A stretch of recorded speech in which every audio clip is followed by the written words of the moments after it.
朋友大家好. 여러분 안녕하세요. 이지 차이나의 유지현입니다. 반갑습니다. 반갑습니다. 네, 오늘은요. 여러분들이 익히 잘 알고 계시는 전치사라는 친구에 대해서 좀 알아보도록 할 거예요.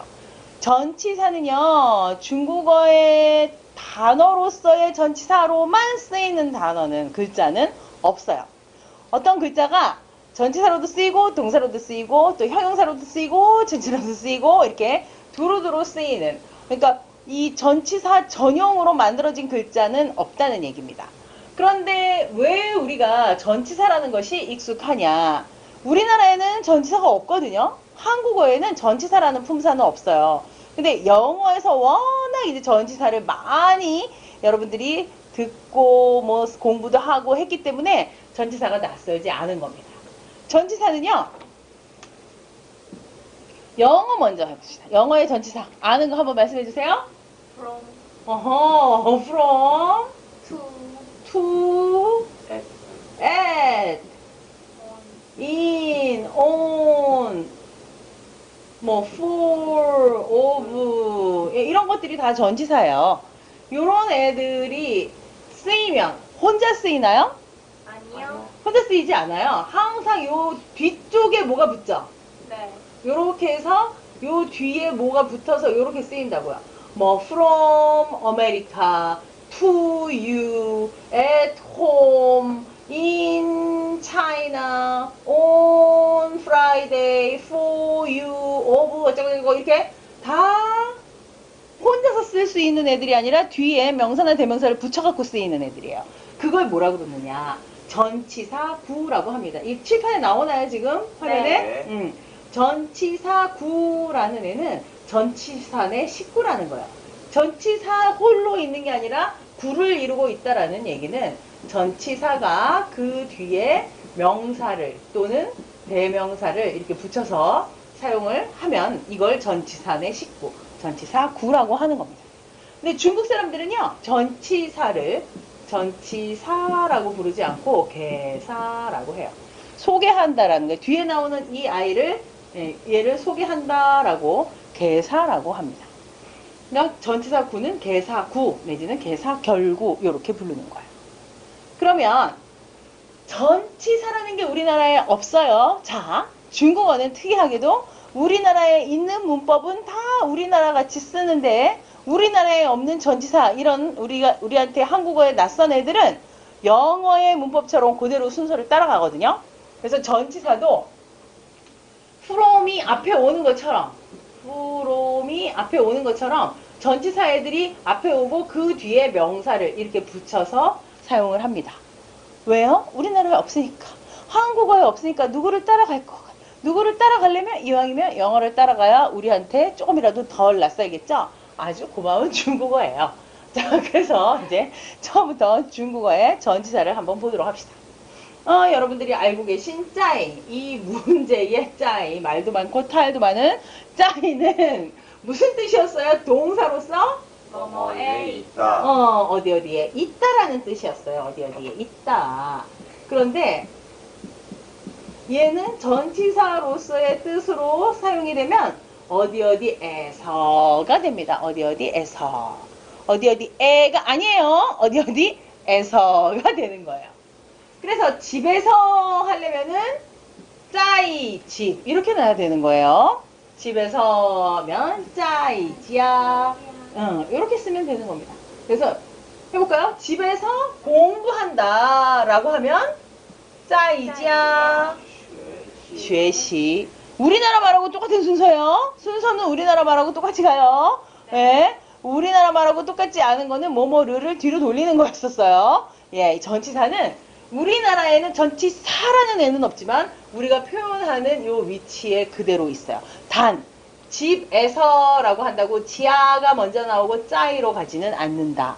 영어의 전치사처럼 얘를 먼저 써주고 그 다음에 이렇게 가서 짜이지야로 간다는 것만 기억하세요. 짜이지야, 在家， 짜이지야, 在家， 짜이지야 学习, 在家学习， 짜이지야 学习 在家学习。 라고 하면 되는 거예요. 집에서 공부한다 라는 뜻이 됩니다. 그 다음에요, 여기에서, 여기는 서라고 나와 있지만, 이거는 줄여서 하는 말이고, 이거는 원래 표준어의 원래대로 가면은 뭐예요? 여기에서예요. 요런 거에 속으시면 안 돼요. 그러니까 이때 짜이를 넣어줘야 되겠죠? 예, 여기. 这儿 쩔. 그렇죠. 짜이, 쩔, 시우시. 쉬다. 시우시. 네, 쉬다는 시우시입니다. 시우시. 在这儿休息.在这儿休息，在这儿休息.在这儿休息。 오케이. 그 다음에요, 이제, 짜이에서 잠깐 건너와서 이쪽을 한번 봅시다. 얘는 조금 이따가 할 거예요, 우리. 총이라는 애가 있어요, 총. 뜻을 보니까 뭐뭐로부터예요. 그런데 영어에 뭐뭐로부터 하니까 뭐가 딱 떠올라야 되는데, from 예, from이죠. 예, from이에요. 어디로부터 from이라는 뜻인데, 우리가 너 어디로부터 출발하니? 이렇게 말하나요? 우리가 말할 때 어디로부터 출발하니라고 해요? 아니요. 그렇게 안 해요. 회화상에서 우리 뭐라고 얘기하냐면, 너 어디서 출발해? 라고 말하죠. 그래서 보통은 어디에서 요렇게 말을 합니다. 의미는 from이지만 해석이 될 때는 에서라는 뜻으로 그냥 써요, 우리가. 그러니까 여러분, 짜이하고 헷갈릴 수가 있어요. 이렇게 너 어디로부터 라고 하면은 우리가 총인지 바로 알아요. 로부터는 총이라고 연결이 되는데, 너 어디서 출발하니? 라고 하잖아요? 그러면은 이 서가 에서라고 그랬잖아. 어디에서 출발하니 하면은 이거를 딱 보고 뭐라고 놓겠어요? 在 짜이라고 나요. 우리나라 사람. 짜이라고 나요. 돼요, 안 돼요? 안 돼요. 왜 안 될까요? 뜻이 짜이가.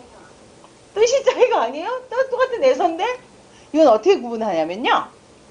짜이의 원래 뜻은 어디에 있다였죠? 네. 동사의 뜻이. 너 어디에서 출발하니?